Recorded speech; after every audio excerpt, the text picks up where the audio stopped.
ঢ্যাঁড়স কিন্তু সবাই পছন্দ করে না, কিন্তু এইভাবে ঢ্যাঁড়স রান্না করলে কিন্তু সবাই খেতে পছন্দ করবে। এই দেখো,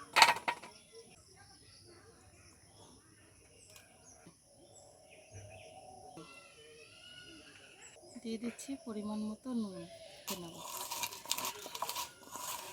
তো মাখার সময়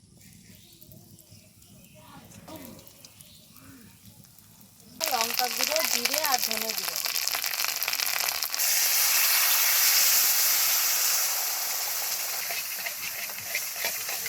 ছেড়ে দিয়েছে। এবার এই ভেজে রাখা ঢ্যাঁড়সটা দিয়ে একটু নেড়ে চেড়ে জল দিয়ে দেবো।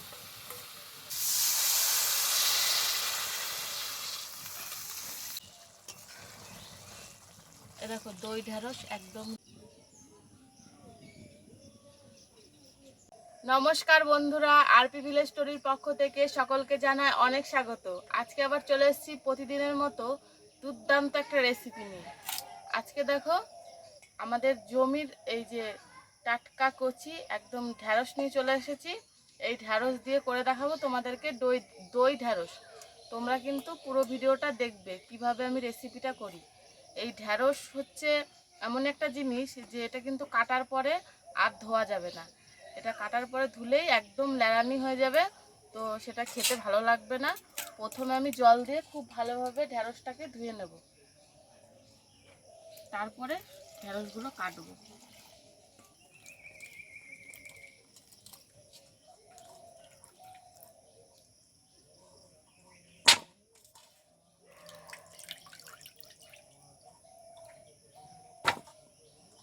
এ দেখো, ঢ্যাঁড়সগুলো খুব ভালোভাবে ধুয়ে নিয়েছি, এবার কাটবো ঢ্যাঁড়সটা। আর ঢ্যাঁড়স কিন্তু সবাই পছন্দ করে না, কিন্তু এইভাবে ঢ্যাঁড়স রান্না করলে কিন্তু সবাই খেতে পছন্দ করবে। এই দেখো, এইভাবে কাটছি ঢ্যাঁড়সটা। কীভাবে কাটছি তোমরা দেখতে পাচ্ছ তো? এইভাবে কেটে নেব, একটু সাইড করে কাটছি।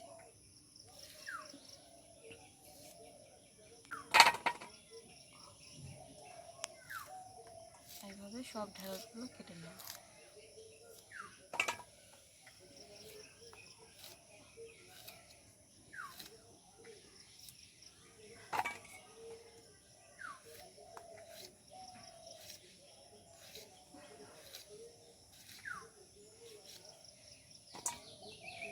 এ দেখো, সমস্ত ঢ্যাঁড়সগুলো খুব ভালোভাবে কেটে নিয়েছি।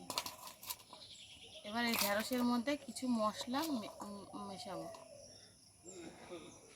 প্রথমে ঢ্যাঁড়সের ওপর দিয়ে দেবো বেশ খানিকটা বেসন।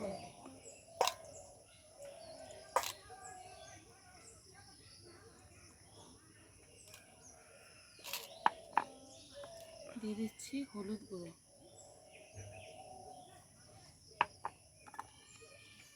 দিচ্ছি লঙ্কা গুঁড়ো, জিরে গুঁড়ো আর ধনে গুঁড়ো,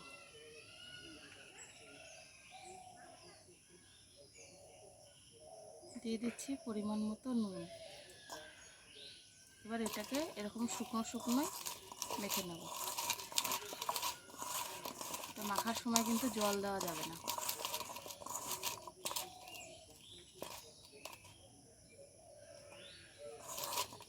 দেখো, এটা মেখে নিলাম খুব ভালোভাবে। এবার এটাকে তেলের উপর ভাজতে হবে।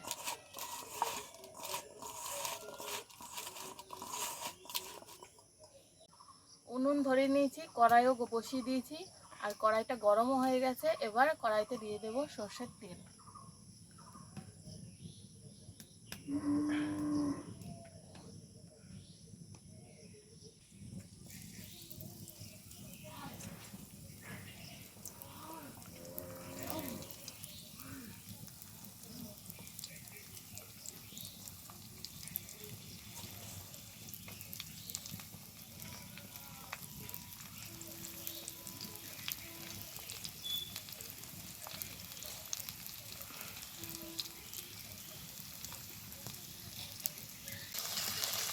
ঢ্যাঁড়সগুলো এইভাবে তেলের মধ্যে খুব ভালোভাবে ভেজে নিতে হবে। এরকম করে উল্টে পাল্টে ভেজে নিতে হবে।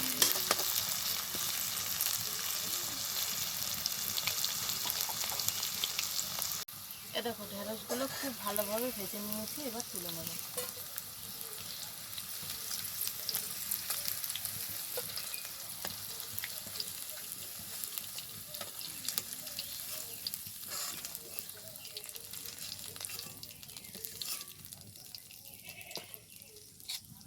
এবার বাকি ঢেঁড়সগুলোও ভেজে নেব।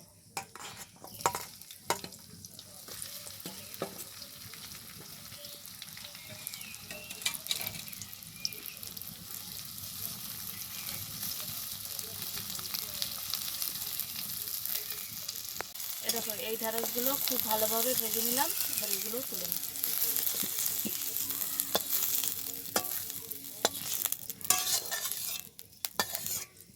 এবার ওই কড়াইতে আরও একটু তেল দিয়ে দিচ্ছি। তেলের উপর দিচ্ছি ফোড়ন, ফোড়নে দেব গোটা জিরে আর শুকনো লঙ্কা।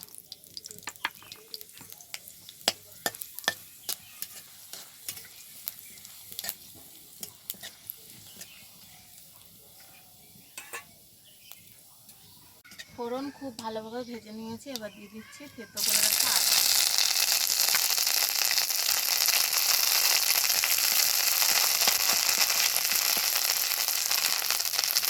তারপরে দিচ্ছি গুঁড়ো মশলা, লঙ্কা গুঁড়ো, জিরে আর ধনে গুঁড়ো।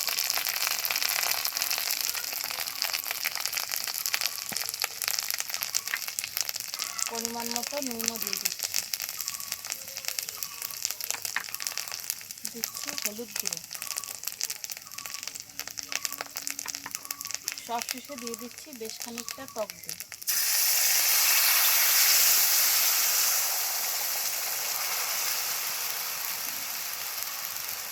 এবার সব কিছুকে মশলার সাথে খুব ভালোভাবে কষাতে হবে।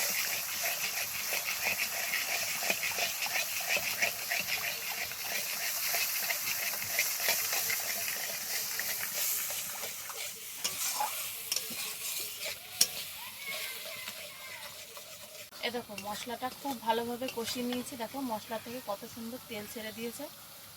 এবার এই ভেজে রাখা ঢেঁড়সটা দিয়ে একটু নেড়ে চেড়ে জল দিয়ে দেবো।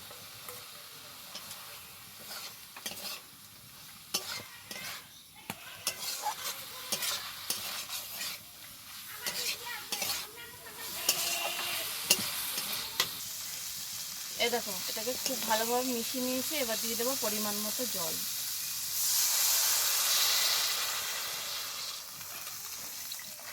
এবার জল দিয়ে খুব ভালোভাবে এটাকে ফুটিয়ে এই ঢেঁড়সগুলোকে সেদ্ধ করে নিতে হবে।